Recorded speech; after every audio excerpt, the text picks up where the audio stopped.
Fakta baru korupsi Pertamax oplosan ternyata bukan 193,7 triliun, tetapi 968,5 triliun.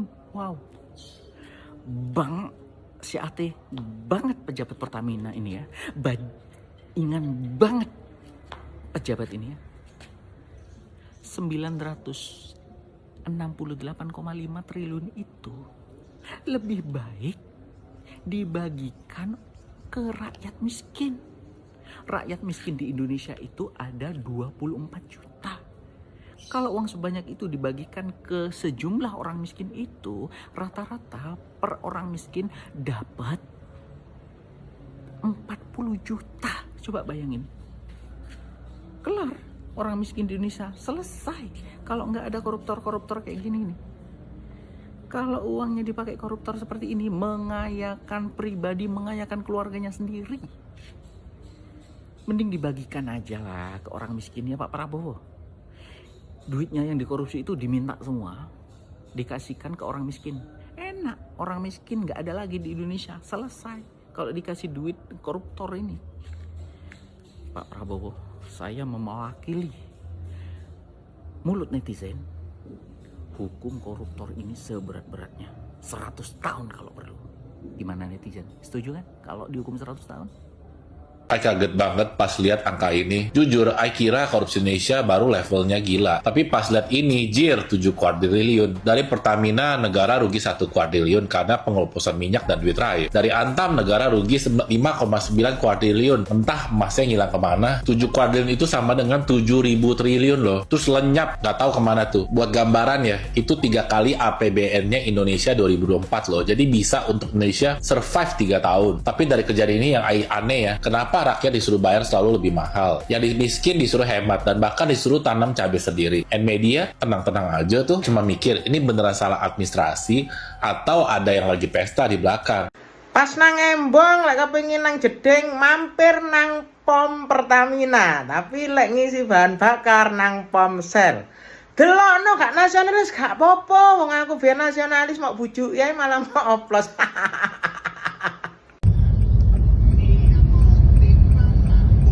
Shell oh sing V-Power oh iki V-Power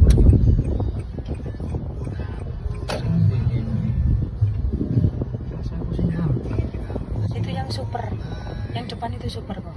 iki Sing mburi beda kok super. iki sing V-Power.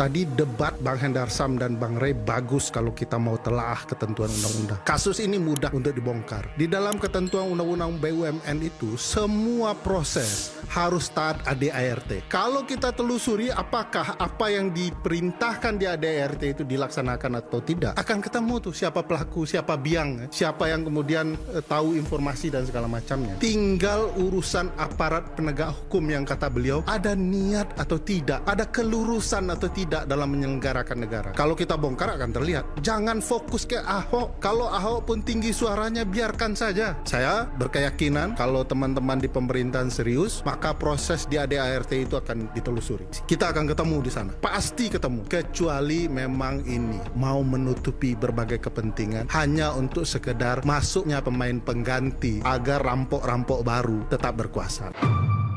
Ih bro, kemarin ya soal kasus Pertamina ada yang nyogok tuh ya pakai amplop, set langsung tarik nih ke bawah ya. Terus siapa sih yang di Komisi 6 yang paling power klarifikasi? Itu si botak tuh Andre, orang Gerindra yang terdekatnya Prabowo ya. Nah jadi dia klarifikasi kalau itu sebenarnya ya bukan uang apa-apa, itu uang SPPD ya. Masih percaya kalian sama orang-orang itu? Hah?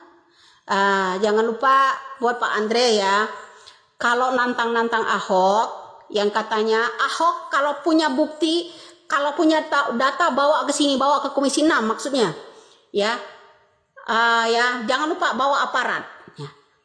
Kalau nanti Ahok menerima tantangan lo ya Andre ya, botak ya, denger lo jangan mengadakan rapat tertutup biar rakyat Indonesia ini mengetahui di mana sih sarang mafia itu, mafia yang namanya Pertamina itu. Biarkan Ahok bicara, bawa rekaman itu, jangan dibelur. Ya jangan sampai dibelur agar rakyat tahu di Komisi 6 itu yang paling merongrong itu siapa saja yang ada di sana. Ya kita nggak usah jauh-jauh. Dulu waktu Jokowi masih menjabat ada rapat paripurna mau bahas masalah Menhan. Cuman Andian Napitupulu tok yang meminta rapat itu rapat terbuka, yang lainnya mingkem. Ujung-ujungnya yang lainnya minta yang namanya rapat itu rapat tertutup. Cuman Andian satu orang yang berteriak, rapat kalau bisa itu jangan sampai tertutup, rapat terbuka soal pembeberan keuangan di Menhan kala itu. Ya kan? Ujung-ujungnya diam semua kan, kasus itu nggak manjang kan? Ya kan? Waktu Jokowi masih menjabat soal Menhan. Ya kan? Nah, jangan sampai rakyat Indonesia ketika Andre orang Gerindra terdekatnya Prabowo ini menantang yang namanya Ahok kalau punya data soal di Pertamina ini, dia punya rekaman segala macam ini, besok Ahok datang bersama aparat ya, bersama rakyat ya. Jangan sampai Andre dan kawan-kawan yang lainnya, praksi itu praksi ini, yang koalisi Anda itu meminta rapat itu rapat tertutup.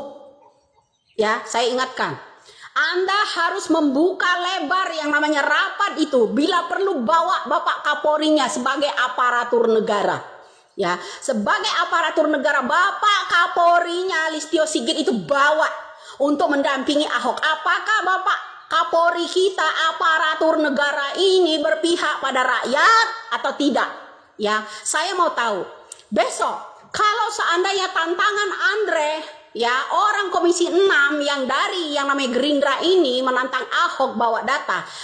Kalau suatu saat Ahok datang bawa bukti semua itu, bawa datanya, lo jangan sampai meminta rapat itu, membahas itu rapat tertutup.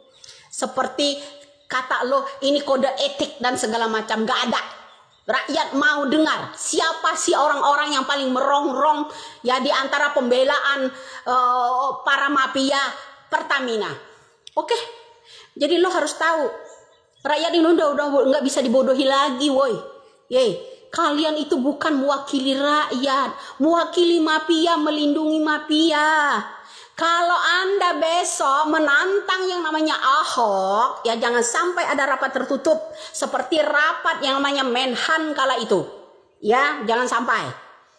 Indonesia pengen tahu siapa aja yang paling merongrong di sana, di antara komisi-komisi 6. Kemarin ada juga yang merongrong masalah skincare dan segala macam, bela-belain orang yang salah, yang benar di penjara, yang salah dibanggain, didoain, disehatin, diusahakan dikeluarkan, nggak diborgol dan senyum-senyum begitu saja.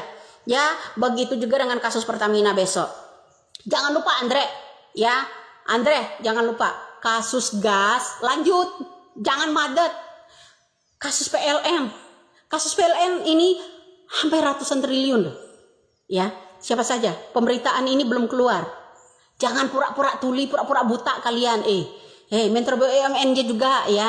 Ini akan strategi apa? Siapa aja yang akan membuka klarifikasi kalau kasus-kasus PLN ini besok terbongkar?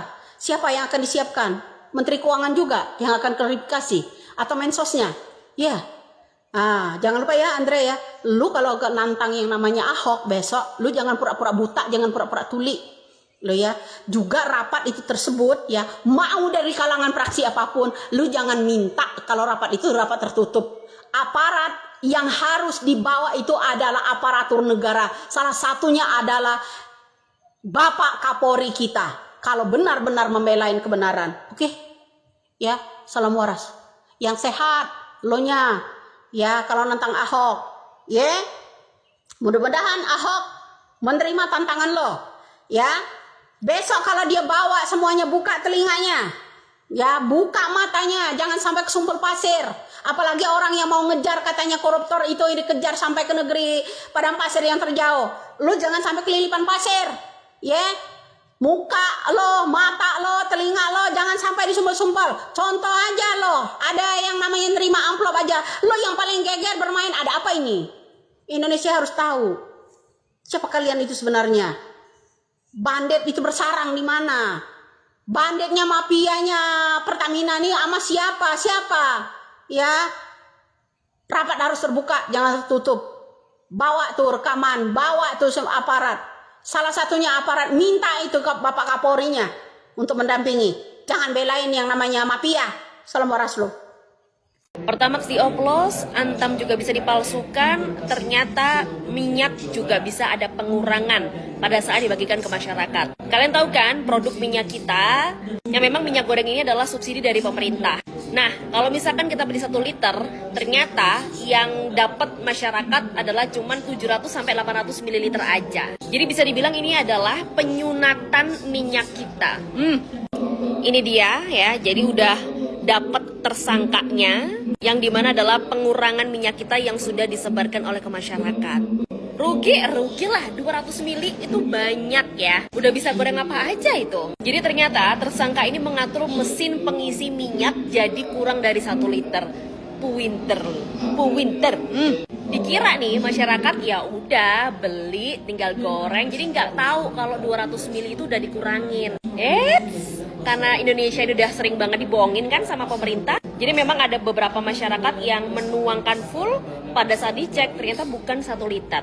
Jadi sebenarnya makin kesini aku tuh agak shock dan prihatin karena Indonesia krisis overclaim gak sih? Beneran semuanya tuh hampir di overclaimin. Coba dari apa? Dari skincare, terus body care, apalagi tuh? Bensin, sekarang minyak yang tulisannya adalah berisi 1 liter ternyata bukan 1 liter. Tapi aku bersyukurnya memang alhamdulillah kasus ini akhirnya cepat terendus. Dan kita pun juga terima kasih kepada seluruh masyarakat yang pertama kali memviralkan kalau minyak 1 liter itu isinya bukan 1 liter. Emang benar kok, Indonesia ini harus viral dulu baru diusut.